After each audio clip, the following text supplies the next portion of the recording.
First of all, let's talk first and figure out what is grounding. Grounding is simply an act where you connect yourself with nature in some way that typically works for you. Some people like to walk barefoot on the grass. I like to do that myself as well, especially if the grass is nicely taken care of.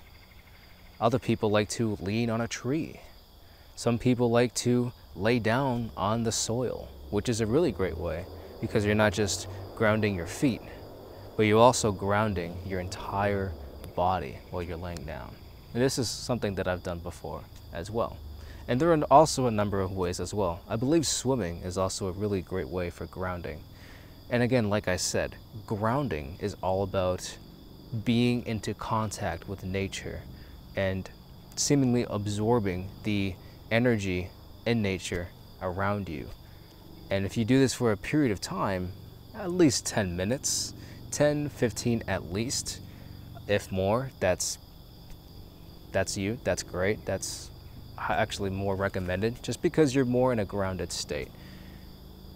And when you're in a grounded state, you seem to be more charged with a positive type of energy. You know, you're more down to earth in a kind of energetic level. You're more cool, calm, and collected. And honestly, who doesn't want to be cool, calm, and collected? There's a level of self-control that comes with that. If you're easy to agitate, if you're somebody that if somebody bumps into you while you're walking and you drop your hot cup of coffee and you freak out, well, guess what? That doesn't mean that you're grounded at all. You're not grounded. You're very easy to influence and to startle, and whatever the word is for that. But when you're grounded, if you were to spill that same cup of coffee, you look at that and say, oh, shit. Oh well, I guess I'll grab a new one. I'll clean it up and no sweat. That's what being grounded means. You know, being centered in yourself and being in control of your emotions. And of course, being connected to nature. That's where I am. You know, it's good to ground myself, and I like to ground myself when I do these videos. Typically, I like to take off my shoes and I'll just stand on the soil. It's a beautiful thing. In fact, that's what I'm doing right now. I have my shoes off and my bare feet is making contact with the earth, making contact with the grass, the soil, little pebbles, and it feels good after a while. One of my favorite ways and areas to ground myself is actually going to a baseball field when it's not being used. It's a wide area, there's plenty of room to walk around in, and you can just kind of plop down and lay there and nobody's gonna bother you. You know, if anybody sees you, that is, you know. And not only that, but it's also public property. So if you don't have a backyard or anything like that, then just go to a baseball field and ground yourself, baby. So we talked about grounding and the importance of grounding, what it can do for you, and how to ground. And let's talk about getting sun as well, because I think that getting sunlight is also essential for not just grounding yourself, but just general health in general. When you get sunlight, and you don't have to tan, but ideally, depending on how much what we call melanin in the skin, you want to basically get an appropriate amount for your skin, for your body. And of course, you can figure that out just by either experience or by doing some calculations on Google, I believe. And basically, you know, as we all know, we get an essential vitamin from the sun, vitamin D. It really acts more as a hormone because it's produced in the body. It's not really a vitamin, but don't take my word for it. You know, it's produced in the body. It's a hormone. You know, that's how I see it, and that's how others may see it as well. But anyways, I'm getting distracted. Vitamin D is really essential. It takes care of your skin. It's essential for being able to digest other nutrients, such as calcium, I believe. I'm not a health expert, but I know that vitamin D is very essential. And, well, how do you get vitamin D? You get it from the sun. And it's really easy to get sunlight in the spring and summer and fall as well. But when it comes to wintertime, that's when people start to get a little sick. They start to come down with diseases. They get the cough, they get the cold and the flu. And a big contributor to this is a lack of sunlight.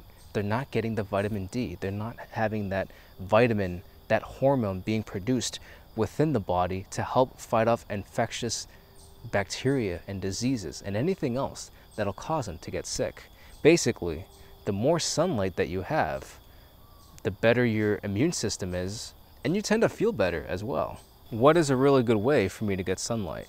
Well, you don't really need me to tell you, but some of the things that work for me personally is sometime either at noon, in the morning, in the afternoon. I like to go when the sun is really high in the sky because that's when it's radiating at its most powerful, and I like that, and thankfully my skin is able to tolerate that.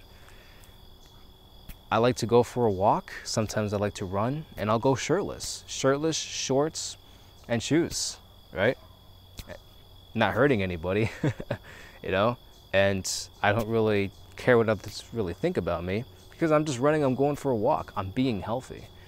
And it's worked out for me. I felt pretty good this summer for the most part whenever I went out for a walk or a jog shirtless. And not only that, but sometimes I'll also lay on the baseball field. While I'm grounding, I'll lay down shirtless, lay on the grass, and I get sun, and it feels really good. You know, I'll do that, listen to like a podcast episode, I'll listen to an audiobook, whatever, music. You can listen to whatever you bump to, and it's a great thing. It's a healthy thing. So that's my experience and my knowledge on grounding and getting some sunlight. It's really important. We need to be grounding anyways. We need to be getting sun anyways. But at this day and age, we're always wearing clothes. We're always wearing and running around with rubber-soled shoes. So we sort of have to make a manual attempt to ground ourselves and to be getting plenty of sun. Our ancestors never had to worry about it, but now we do. We have to make a conscious effort, and it's not that difficult. And one thing too is that in the wintertime, it's a little more difficult because obviously you don't want to be walking around barefooted in the wintertime. You know, you can do that if you want. I wouldn't recommend it. Nobody would. So instead what you can do is just lean against a tree. That has also grounding effects as well. A lot of people have attested to this. So, and if you do try that, let me know how it goes. And well, that's all I have to say, guys. I want to say thank you very much for watching this video. If you liked it, please do hit that like and leave a comment if you've learned anything new. And I would like to ask if you can subscribe. I'd really, really appreciate that. And that's all I have to say, guys. Again, thank you very much for watching. And in my native tongue, I say, ha home.